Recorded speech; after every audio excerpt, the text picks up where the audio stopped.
Hi, this is Renee Stanley for Movie Review Relay, and today we're talking about Empire. Yes, did you see it? It was everything, right? How could they pack so much drama? How could you pack so much drama into 60 minutes, right? They were going so fast, I had to keep on looking back. I couldn't even type, you know? All right, so that's good. We were all tweeting, right? Everybody was tweeting because it started to trend, all right? Everyone loved it. Well, a lot of people loved it.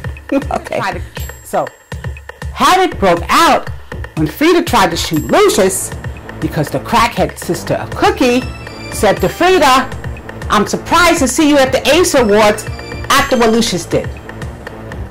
And of course, she took that to mean, yeah, Lucious must have killed my daddy. So here she comes with the gun. She shoots, but instead of hitting Lucious, Jamal jumps in and she shoots Jamal. So that's where we left off. You guys remember that. In addition to that, Grandma, she's wandering around the streets. Nobody's watching her, okay? She was much better at the home. Give her a private nurse. You could have given her a private nurse. You didn't have to bring her home, Lucious. You didn't have to bring her to the mansion. I do have sympathy for mentally ill, of course. Everyone does.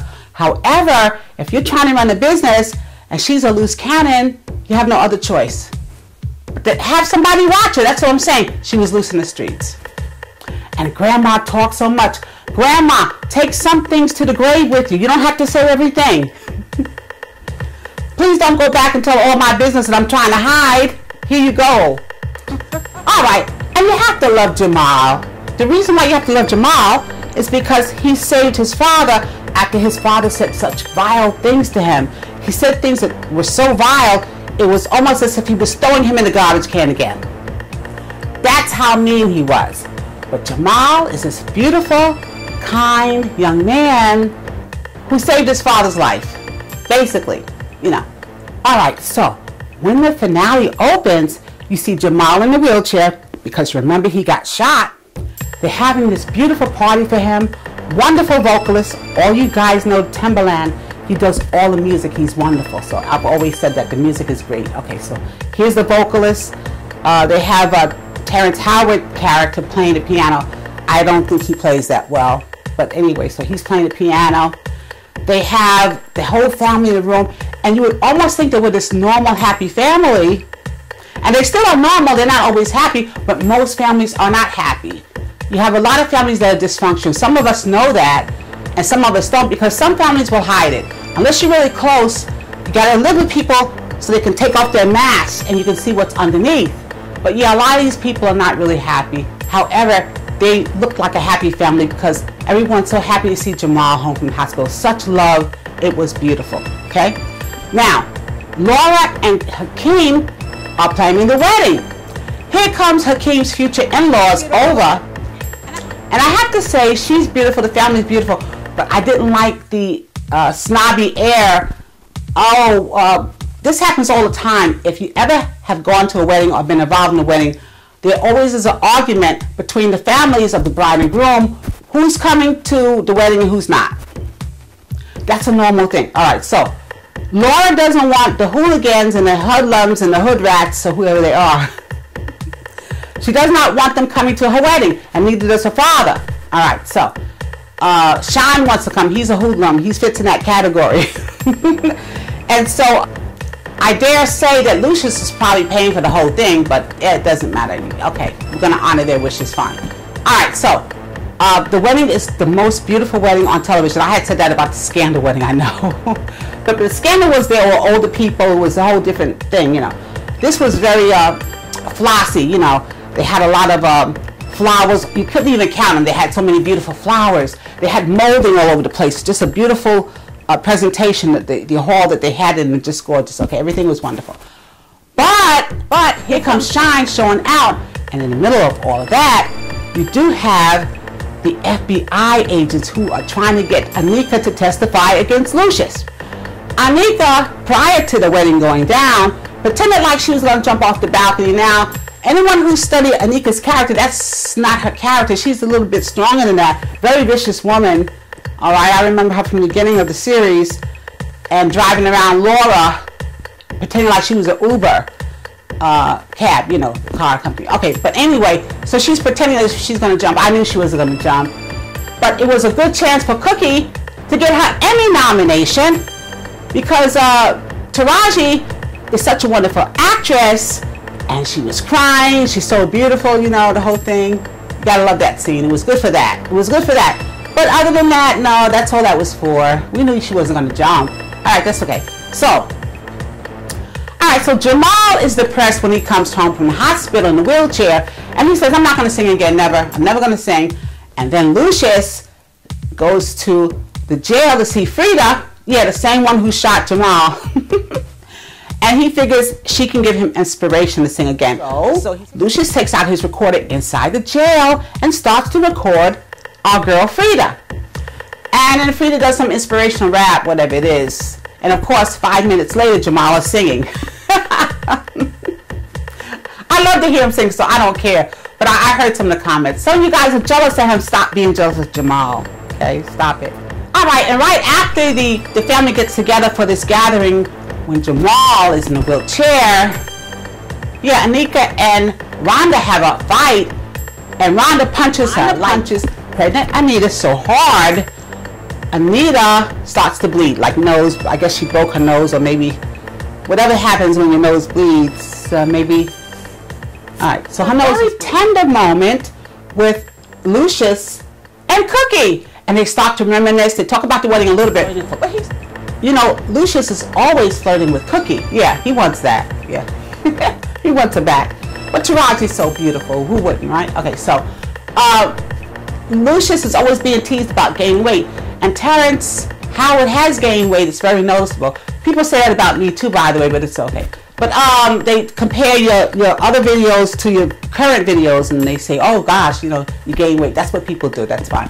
All right, so we don't know what's going on with Terrence Howard, but evidently it's not costume. It's him, you know, his face and everything.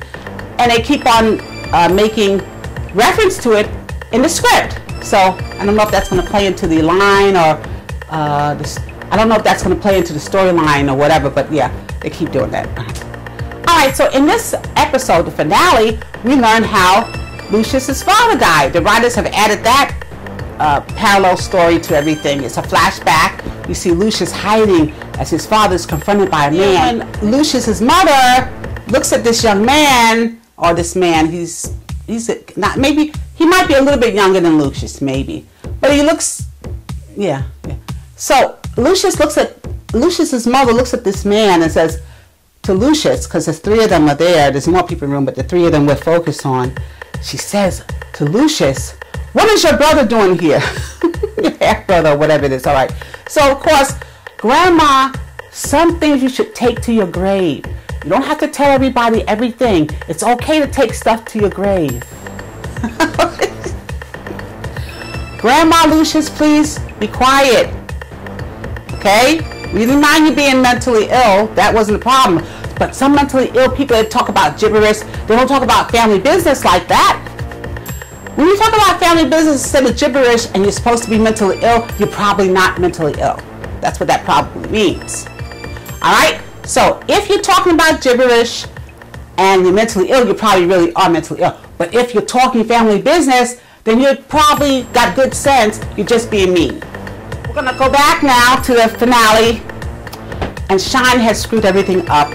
Alright? Between Shine acting like a fool and the feds serving Anika with a subpoena to testify against Lucious, Lucious comes up with the bright idea, I'll marry you, Anika. And once I marry you, you don't have to testify against me because I'll be your husband. Now, Cookie is not happy with this, all right? But, of course, everybody goes along with this crazy idea. So the chapel, or the area that would have been used as reception hall, whatever you want to call it, it would have been used for our boy Hakeem, is now being used for Lucious to marry Anika. All right? And then after they get married, because Anika's pregnant, she has the red dress on. She's pregnant with Hakeem's baby, allegedly. Okay, so once they finish with the ceremony, now Anika heads out to the balcony. And there must be something with Rhonda and balconies, because now here comes Rhonda trying to push Anika over the balcony, because remember, she feels like Anika made her lose her baby, remember? And when they're fighting, Anika says something like, yeah, I did that, or whatever she said. She said something to her. I couldn't get the whole thing. All right. But anyway, the inference is that, yeah, maybe Anika did do it, you know. So that's fine, but they leave us with a cliffhanger because when they try to throw each other off, they're fighting and tussling. They don't show who goes over, but you hear a scream, a woman scream, and they show Andre's face. Trey Byers, that handsome guy I always tell you guys about, the one who's crazy, and you know, do you really make love to the crazy guy just because he's good looking? All right. Anyway, so Trey Byers, you see his face in shock, but you don't know who fell over. Who fell over the balcony? All right, so that's the cliffhanger for next season. It's going to be fun. Yeah, we're going to try to hang in there for season 3, right?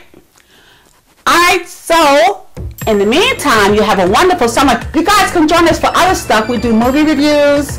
We have a lot of fun talking about different things that happen with regard to movies and movie stars or movie celebrities, all right? All right, so until we meet again, you know, you have a personal invitation to come and listen to our movie reviews, okay? If I don't see you though, God bless. It was fun checking out Scandal with you. We'll see you in September. All right, or whenever it starts again. We'll keep in touch. How's that? Until we meet again, it's Renee Stanley for a movie review relay. God bless.